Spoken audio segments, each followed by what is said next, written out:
excited, first and foremost, to have the first podcast here, and you being one of the leaders. Thank you so much for making time.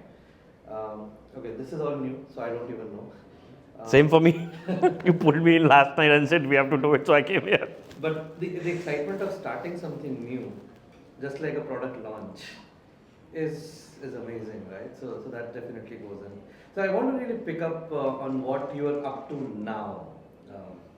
That and we've talked about this a couple of times, but really, you've been a global leader of a product like a PowerPoint, and you've seen an iota change is like a double-digit million users for you. Yeah. Right? So which is like a dream. So I'm looking at Dubai market. The whole market is like 3 million users, which is like a test for Teams, right? Or a test like for a product like PowerPoint. So help me understand, when you hire someone, how do you get this kind of an appreciation to the team? Because people are not coming from that kind of a scale. Yeah, I think there are two ways to look at it, Sumit. Firstly, thank you. Thank you for this. It's exciting. We have been talking about product management for some time right now, right? And see, I think there are fundamental ways that you need to think about when you're building product at that scale. And scale is just not numbers. Scale is diversity of users. Scale is about different geographies, people coming in from different backgrounds, people of different age. So just take a look at any of the product that we used to build in Microsoft together, right? Schools, kids use it, college goers use it, office folks use it, and then you continue that legacy and the journey. Like as you grow in your life, you keep using the product and the product keeps evolving. So look at all these aspects when we talk about scale. It's about performance. It's about understanding user of different diversities, inclusion, accessibility.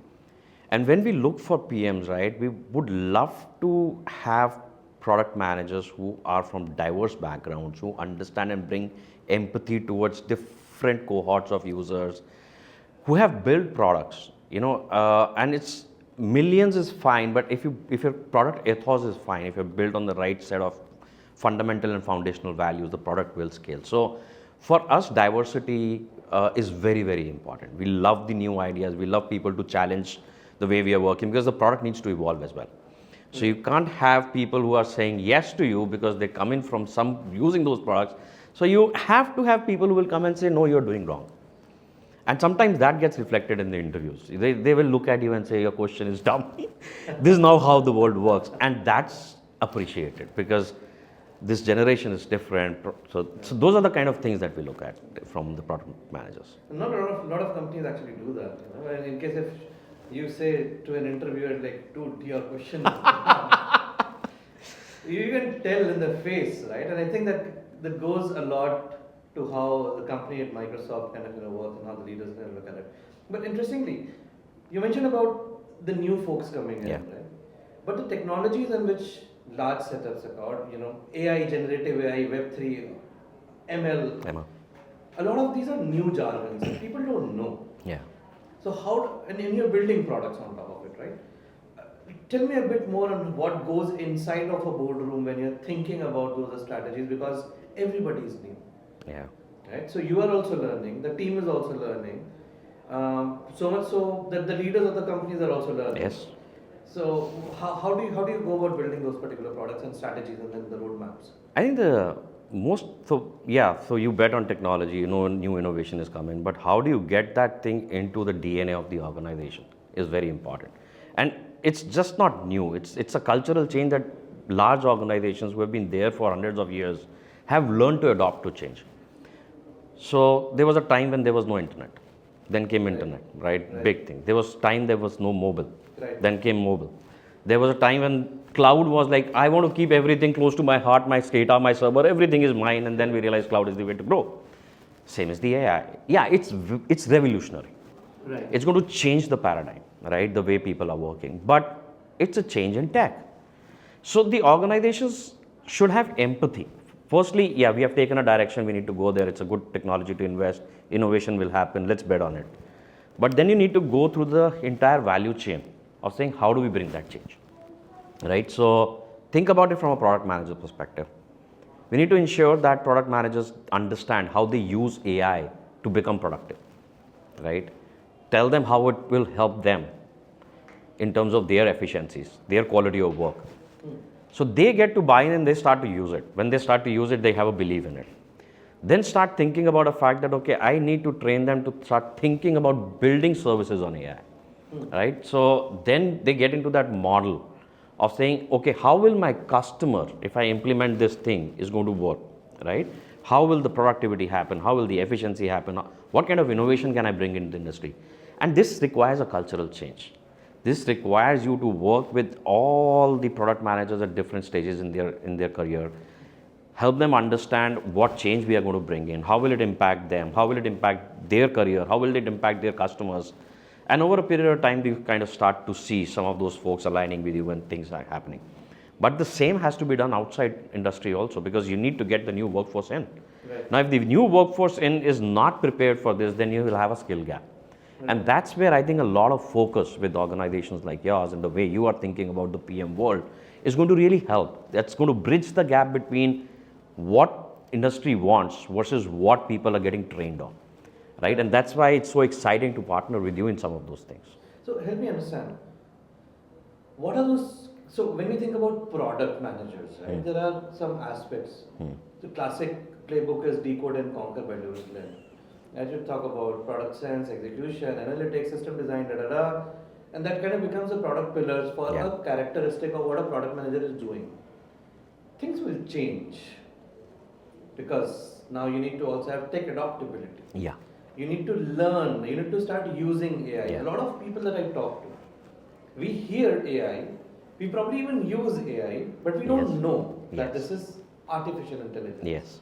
Can you give me a few examples of these daily day use cases of what's really happening in the world of AI? It's quite exciting. So when I started thinking about doing my work, right, I needed to think through of what my services will be.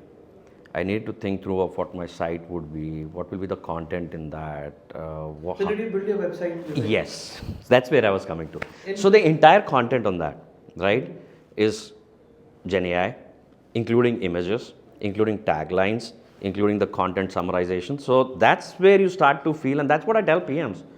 Look, you are already using it. You're using on Instagram, there are filters on it. I'm sure there must be using AI. You are on Netflix, you're using AI. Right. So why are we thinking and saying, oh, AI is a fad, AI should I adopt? It is there, you're using it, right? I think the challenge is that people don't know that That's this fair. part is there. Yeah. We're still thinking search engine as going into that Absolutely, bar and absolutely. then you type it and then you can do it. Yeah. But I think if you go on Tinder, for example, and you put your 5-6 different aspects of it, or any other matchmaking Yeah. service for that Yeah. matter. Tinder came in too late, so I Correct. missed it. Too late. Too late. Yeah. But let's say if you're thinking about, so I was playing around with Canva the other day, and or a logo generator for Yeah. example. So it kind of asks you that, oh, your logo or your theme is young, energetic, adventure, formal, blah blah blah, and then you click on it, and then it starts to give you a few of those options. Absolutely. Either you click on something and then, or you ask him to regenerate or reload or load more. So all of those, I think, what we don't understand as users, regenerate is a different prompt, load more is a different prompt, or reload the same Yeah. thing is a I completely I different. do a lot of work before I even get the data from GenAI. I have to think. I write some paragraph. I tell them what the context is, why am I doing it, what is my purpose, da da da da da, and then it generates, because it can generate stuff for you. But as a PM, you still need to think of what you want out of that. Right. But amazing possibilities. Like got my logo designed by my niece, right? She's a designer. And color theme and all we decided. But once we did that, after that, everything from a color theming perspective to matching the images that are getting generated. If I say digital roadmap, it was able to create a very nice, cute looking robot moving on the roadmap. And that's it. The power of GenAI is huge. And that is where the designers, the product managers start to need to think as to where do they use that. Can I imagine a screen design, right, and give a prompt in such a manner that it can actually create the wireframe for me? Wow. That's the art of possible. Wow. So engineers are using it for testing. I can get the log and I can tell you which piece of code will actually fail in some bit of time. The co-pilot for engineers is going to save 30% of the time for people to code. So things are going to change. So yes, they have to be prepared, but everything is now getting redefined in a way, right? Everything is status quo is getting challenged. So if I ask you for a 30 days roadmap for a new PM Yeah. who's starting to make a shift into the AI side of the landscape, what do you think that 30 days roadmap for a new AI product manager is going to look like? Got it. I think I'll give the three broad pillars because within those pillars, the path for the PMs will be different, and we'll talk about why they will be different. The three pillars is that first and the foremost is get this out of your mind that if you want to get into AI, you need to be data scientist.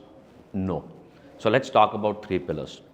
So if you are building a product, right, the first thing that you need to do understand is, am I going to get and leverage some of these Gen AI products which are available off the shelf and start using them? So your awareness about the AI landscape around LLM is superly important. Understand LLM, Okay. right? LLM has changed a lot. Earlier you used to have natural language processing, then you used to have vision, then you used to have speech. LLM has changed the landscape. So understand LLM. Understand when you understand For the uninitiated one, Yeah. what is LLM? large language models, Got it. right? So because the way they got evolved, right, they are able to do many of these things. They are becoming a foundational layer. So understand the LLM, the genesis of LLM. There are very good trainings that are available, right, which are going to give you, it's what, 15, 20 minutes, 30 minutes to get you an absorb saying, oh, this is what the landscape looks like. So I don't need to be a data scientist. Now, when you are understood the LLM, the biggest thing that you will start to learn is do a bit of research and say, in my industry, in my context, right, are there models that are available that I can just pick and move? Like, are there vision models available that I can put on my drone, they can do the work? I don't need to build the model, I need to leverage the model. So you go deep into that, right? So your base knowledge plus understanding of what is available in the market is your journey. That's your first week, 10 days of saying, oh, now I get the landscape. This is how it works. These are the models that are available. I can use them in my product and make it effective for my consumers or customers. Then comes the second stage. Now this, when you do this in your own context of where you are, you need to start applying saying, oh, these off-the-shelf models don't work for my industry, right? If you're in a healthcare, right, looking at x-rays, it may not. So then I need to think about and say, where do I get the data so that I can train these models? So you start thinking like, you need to have a very strong coordination and understanding of saying, how will I get the data? How will not be biased? How will I maintain privacy? So that's your second pillar, because if you're not going to use the off the shelf, then you have to go to the second stage of next 20 days to say, oh, I will need data to train my models, and thus I need to collate the data. So you learn that and go deep into that area. The third stage is where you say, all this is fine, but I need to build something very innovative, right? And I need to make sure that I create my own models. So, but that I would say is the last bit of it. So your first 30 days, understand LLM, understand what models are available, see what applies to your industry. If not, learn how to kind of train the data and understand the governance of data and the ethical AI. If you are good with this is your 30-day path. And there are many LinkedIn trainings that are available, right? And there are many other YouTube trainings that are available which can be curated. And there is actually you can build this thing in your community. So if you build this thing for your community, you will have a 30-day course for PMs, and it is so tuned to their situation that we can probably tailor them as well. It could be a good Gen AI tool as well. So think about it from that lens to say, how do I get somebody to get started fast? Interesting. And are there Alexas or Amazons of the world wherein we have all the models that are getting generated, because everybody is coming up with new models nowadays, right? The other day I was looking at something called as Falcon. Falcon. And then they, on Facebook they recently launched an audio gen and a music gen. Given that I'm a musician, I was looking at that. How do I use these? How do I do it? That's a separate issue altogether. But just the understanding that there are new models coming up. Yeah. Are there any publications that, or some RSS feed? I mean, back in the days we used to have RSS feed to You kind of go, and then all the new latest updates come to you. I'm not sure if there's something like that that's available for AI when Yeah. people are saying that okay, this is a new model, I've published it, and here's a new model, I've published it, and I No. can just subscribe to these handles and then eventually. Yeah, I haven't seen one. I think that's a good opportunity. But so, how are people learning? People are, going to stream traditional uh, sites and all, and trying to understand which organization is building what model. Each organization has public APIs. You can use OpenAI, you can use Azure OpenAI, you can use Meta's LLM model, you can use Google's LLM model. But yeah, so at the end of the day, these models are available. You can start to use it. It currently is, I have not seen a single place, very honestly, where you can get all of these, right? And then say, oh, this one applies to me. It's a good, it may be little difficult to maintain that from a long-term perspective because the kind of LLM models that are getting thrown in the market are very high. But it could also be a curated list just to help the community of your product managers to think about and say, this is the art of the possible. And use what in what case. Because all of them offer good strengths in different areas. That's interesting. Are there any DIY platforms for PMs to kind of get their hands dirty and then start playing with it? Because we have the GANs and we have the Mid Journeys and there are a couple of other notebooks that are. Yeah, there are many of them. So you said Midjourney is a good example, right? So they generate images and stuff like that is happening. The other day I was reading Lambda Test. There's a free login, so you can see how the testing engine goes and all, and that happens. If you look at the Azure OpenAI, right, you can just log in. You can actually configure. You can use the models. They are very simple tools to do that. You can actually create for your first chatbot using that. So all of them are, each of these organizations are actually giving you an IDE which is lightweight, where you can try and test these models as well. And it's very, very simple if you have, and I've seen low code, no code as well. Right? So that could be one of the areas where people can just go, because I was doing this course for one of the colleges and they wanted to give a hands-on experience to computer science folks. Okay. I actually opened up the playground, show them what model am I going to use, created a small chatbot, very, very simple and very, very effective. So these are the tools that are available in the market. And these are no-code tools. No-code tools are also available now. That's fascinating. So you're saying that if somebody wants to launch a chatbot for their customers, you can just go to one of these platforms, generate a chatbot, which understands your use case, and then plug that into your website, which can also be generated by. But can be generated AI. by. But the other interesting thing is that, see, as I said, superly important your first phase is to understand LLM. Right. Like, and how do you some of them are costly. So you need to understand different aspects of parameters that is going to support, right? How much data should I provide to them, because that is going to cost you a lot in terms of the LLM model. And then you need to understand, okay, how do I train this model? Train in the sense that what kind of temperature do I like? So just take a simple example. You go to ChatGPT today, Okay. right? You tell it to write a letter Okay. to the school. And at the end, just say professional, humble, disrespectful, anger, sentiment. Look at the content that it gives. Okay. Right? So you need to understand these things. Even if you go to Bing today, it has 3 options. Right? The reason is because that's how you need to start thinking. Because people need to trust your data. How much you want as an accuracy? How do you ensure that there is no hallucination? Right. Yes, you can do a chatbot, go ahead and do a chatbot. Right. But you need to be very, very mindful in terms of what data you will get. And these LLM models still hallucinates, right? All LLM models are hallucinating. And that's there. So, and there is a lot that is getting done to make sure they are not hallucinating. But it's your job as a PM to test those parameters, test those things as well, right? What the temperature is. So those are the things that are available as part of when you are implementing those open APIs, right? So and that is why I said understand LLM a lot. Correct. And one of the sessions that I did was actually focusing first 20 minutes on LLM's history. And again, YouTube, you go to YouTube, I tell you what, there are about 10, 15 from IBM, Google, Microsoft, I'm not seen from AWS, but I'm sure there will be, or Meta, which actually explains to the PM in a very, very simplistic language on how they should think and leverage these LLM models. And they talk about these things. Interesting. So maybe we can get those links and put them in the footer. Absolutely. For the podcast. Absolutely. For everyone to connect with. Very important question now.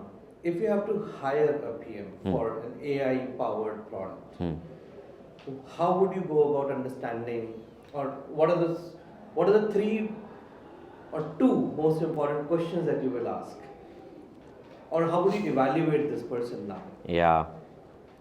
Because everybody is new, right? Yeah, so. And everybody's coming from an Indian landscape. People have done some solid work. Yes. Right? Yes. So the Yes. guys are great. Yes. Everybody is new. It's a Yes. greenfield opportunity. Yes.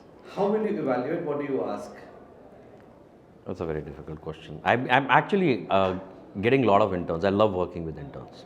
And the reason I love working with interns is because, as I said, I want to go ahead and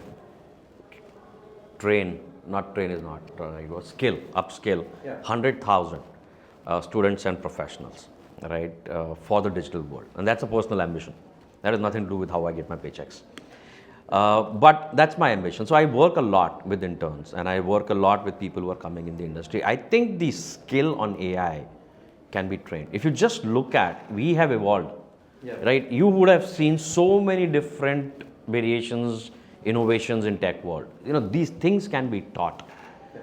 What comes out is that most important skill is your imagination.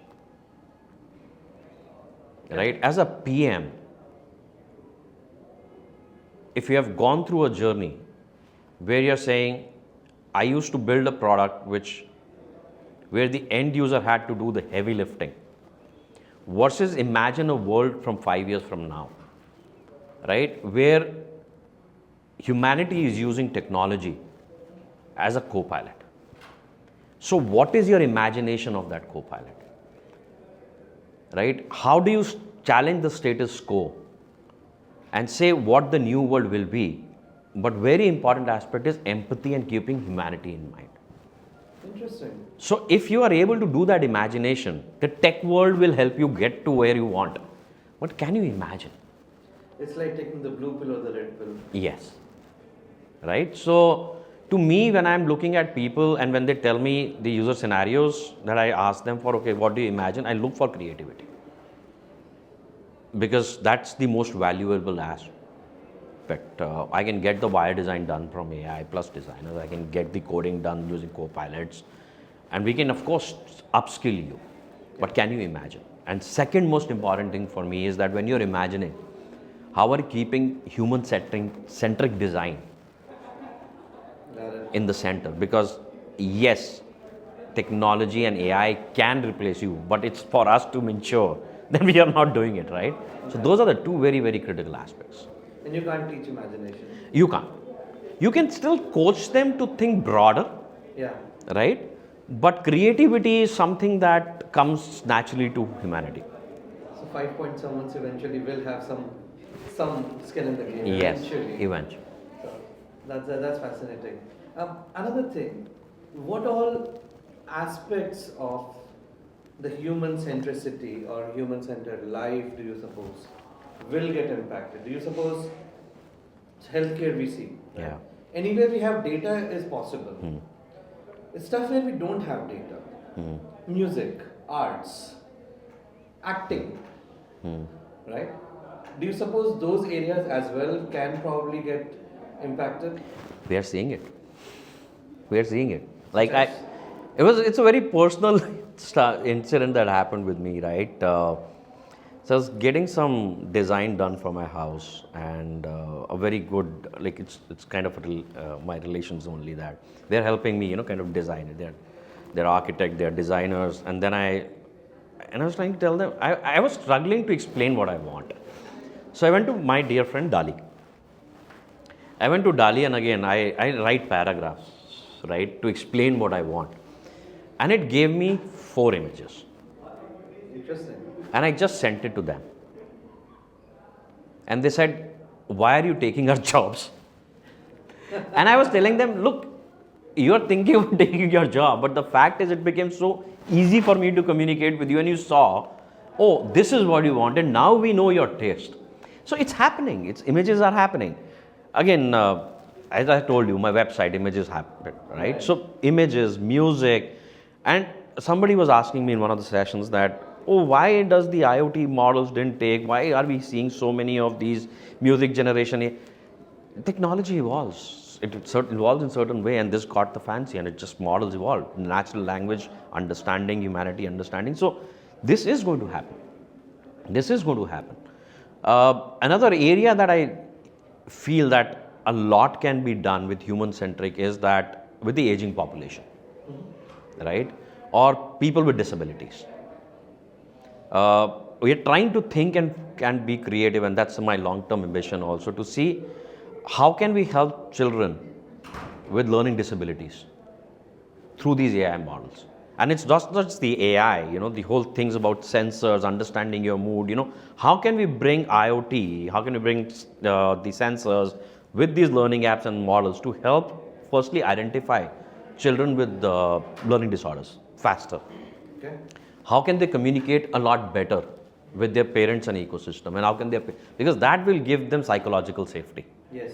So the way, and this is what I was talking, when you look at a PM, you need to think about and ask PM saying, what do you think about this area? What excites you in this area? Because this is the art of possible. Right. And that is why we need to, kind of start thinking about leveraging. So it's like nuclear energy, right? You can create a bomb, you can create the electricity out of it. Yeah. AI is same. Correct. Right? So everything will be touched. Correct. Today everybody is on the phone. Like back in those days, people would say, oh, phone, whether we use it or not use it. But the reality is everybody is going to use it. Correct. So the idea is to start embracing it, right? And start using it responsibly. So, and kind of changing the gears a little to more startup-y side of it. You mentioned AI is costly, and the LLMs are costly models and things like that. So, do you suppose a startup can actually be built starting ground zero to one using these models because it's costly, or there is an age or maybe a phase of a startup after an POC is done, MVP is done, now you should, or probably having 1 million users is now when you should integrate with AI or users start to use AI. Is there something of that tune that AI can be plugged into a startup journey, or AI can actually start off? So I'll rephrase the statement that I made around costly, right? Training model is costly. So training models. Training models is costly, Okay. right? And that is why I always say take a 3-step journey. Your first step, if you're building a startup, right, you should quickly start and find out what is available that I can plug in, right? But as a startup, and again, depends on the kind of startup you have, right? If it's a very customer service kind of a startup where using these AI models, insurance, you can get few things to be done for the customer, start with that. But as a startup, what is your IP? Yeah. Where it is your differentiation. Anybody can tomorrow copy the model by just going to these LLM. So you need to have your data. So your first stage is start collecting the data and telemetry. You can't train the model. It's your data, Yoda, your own data. A very interesting book that I read by somebody who gave me, right? It said Yoda, your own data, right? So you need to start collecting the data. Okay. Start leveraging the model today. A lot of them are available. But then you will need your own IP. You will need your own differentiation. Start collecting and grabbing that data. That's telemetry. Ensure privacy and everything, but start building on that. Right. Then you reach a stage, and by that time you know your model is working, not working, whether your idea is working, not working. You will have enough to kind of start now training the models, and that is the time when you will need to have some capital around. Got it. Right? Because if you want to personalize it, you will need to spend money Got on it. that. So that's where the thing would be.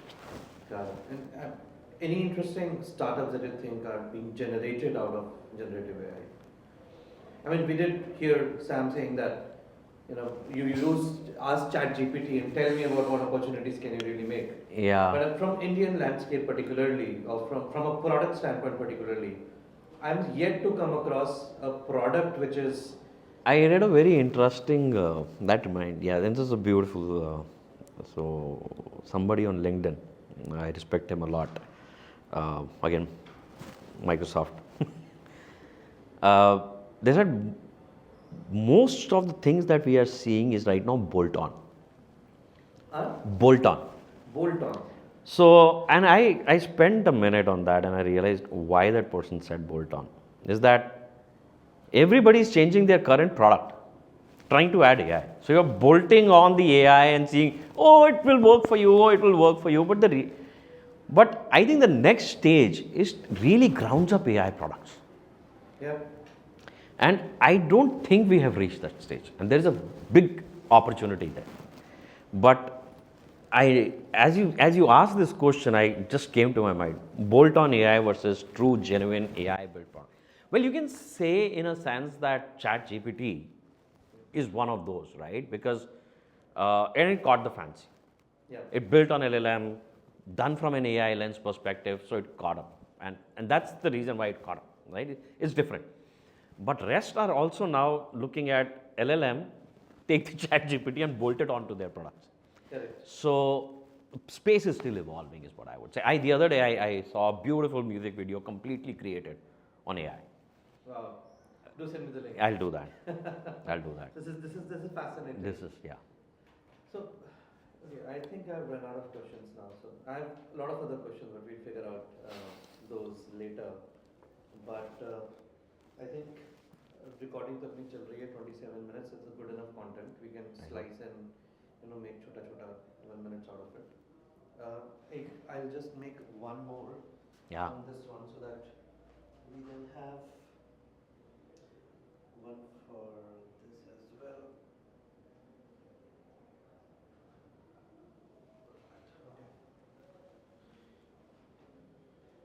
Interesting. So, the AI landscape, any which ways, is very interesting, right? We're talking about, can I use AI to give me a learning track generated by AI?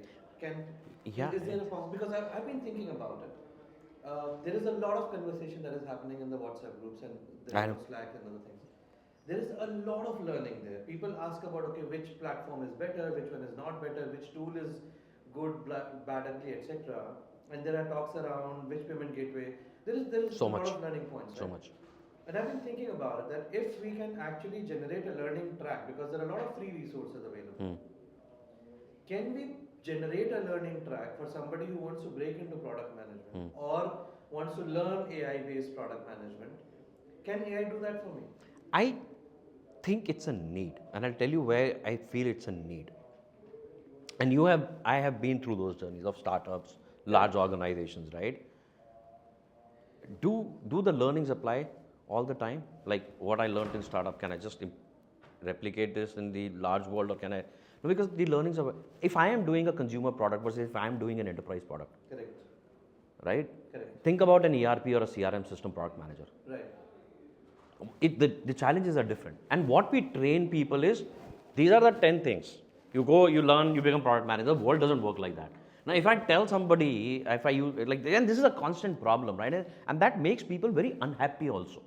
If I am sitting in a large organization, I will have somebody looking at marketing, somebody looking at growth, somebody looking at I'll be looking at one feature, I'll be doing that feature. Now, I read this product management book and I say, oh, the product manager is supposed to do all these things. I am not happy with my job because, I'm not doing everything. No, you're not supposed to do everything. Yeah. But if I'm in a startup, I'm not thinking about billion scale, right? Yeah. I'm not thinking about accessibility at that point of time. So that topic is not important to me. So to have that personalized content based on learning of what you require in healthcare, what you require in insurance, what you require in a startup with consumer, how do you think about enterprise products, and then guide you through, oh, you need to read this, you need to learn data, you need to learn privacy, you need to learn accessibility, you need to learn business models, right? Because this is where it is required, this guide does not require it. So that learning experience has to be tailored, and that is where AI can play your role superbly well. So how does one go about training someone? So again, we'll have to train, of course, right? We'll have to train a model for this. So let's and I do a lot of mentoring, right? In case if somebody comes to me from a sales background, and I've had those requests. Yeah. People coming from sales background saying, hey, we want to break into product management. I did. So, I won't say I broke into product management, but yeah, it was a good learning. I enjoyed it, and it was tough. It was tough. It was tough because you have to do hands-on. You don't know. You don't have that equity. You have to learn. I entered into this in arena about 5-6 years back, right? Yeah. And I've done consulting. Not sales is the wrong word, but I've done consulting. I've done hands-on implementation. But suddenly somebody to come and say, "Oh, how would my DAO look like?" So I had to go. "Oh, what is DAO?" Right. So you have to learn, right? And Right. I think the way you should think about this is that you have this immense knowledge about product management. Let's look at and think about very simplistically use Azure OpenAI for a minute. I'm comfortable. I love Microsoft, so I'll keep saying that. So we'll use Azure OpenAI, right? Now I also need to understand your context, your situation, for me to answer you correctly, right? So this is where your LLM model comes in. I need to put your context behind it. How will I understand your context? Is basically to guide you through the prompts. I'll give you the pills. Right. What kind of organization you are? What is your role? Right? What kind of a product are you working with? What's your core responsibilities in that product? What's the objective of that? And then you have to say, okay, to do this, you need these 5 areas to be focused on. And this is what your learning material could be. This is what your links could be. And this is how you can tailor it. So context with LLM can actually help you build that stuff. Interesting. Think about prompts. So you are putting pills, getting the insight and converting those pills into prompts, taking it back to LLM and getting a very, very personalized. And this is like a high level view. I'm Yeah. sure there are technical aspects that one has to take care of, but broad sense. But then the data and the links on all the, be it a Coursera or a YouTube or any of the blogs, yeah. those are not classified, right? They are not structured. They are not labeled as 0 to 1 p.m. or AI. No, they are not. They are not. So over a period of time, you will have to train these models around that, right? So that is where your training data will come in. So you will have to pick up your training data. You will have to have samples, right? So you will have to have a sample in terms of, okay, what does a product manager would require in the data in the large organization, in a startup, in a healthcare, in an insurance. And can this data be a paragraph or this data has to be an It Excel can be file? structured, unstructured, both. It can be both. Both. Right? So I can probably Yeah, put together a set of 5 links saying, hey, these are the 5 links which. I would not say 5, but yeah, get some data because the 500? quality of the data, garbage in, garbage out, right? And the lesser it is, the more wrong results it can. The reason why this whole thing of LLM came in was because a lot of digital stuff happened during COVID. Right. So the ability for it to train is better. So the more data we can get Right. for it to get trained on, the better the results will be. Got it. And then you can keep collecting the data. And what's the sizable data? 500? 100? Very difficult. This is something that we will have to look at. It's very, very difficult. I've seen people doing it with 10 files template and then getting the same answers every time, no context happening. So let's look at the depth. It's just not about data in the sense of structured or is it 10 files. Let's look at the quality and then the scale and then marry it. So that will be required as one proof point for you. And that is where ask PMs to learn that skill. But that is important. Got it. Cool. Thank you so much. Thank you. For being such an amazing. I don't know whether mentor. it solved your purpose or not, but yeah, it was good chatting up and having a coffee in the morning. Oh yeah, absolutely. The coffee is great. I mean, I think they have. Absolutely. Masters Union has like amazing coffee here. Yeah. So doing the first podcast in Masters Union over a cup of coffee with you on AI product management, I think it checks all the boxes. I think this is connected. The first session that we did here was also on AI product management, Was on AI product management. Absolutely. right? So And you were the opener. I was the opener, and I did one more session very recently for the UG batch as well. Very on nice. AI. So yeah, love Very the nice. place. Love the place. Love it. Cool. Thank you so much. Thank you so much.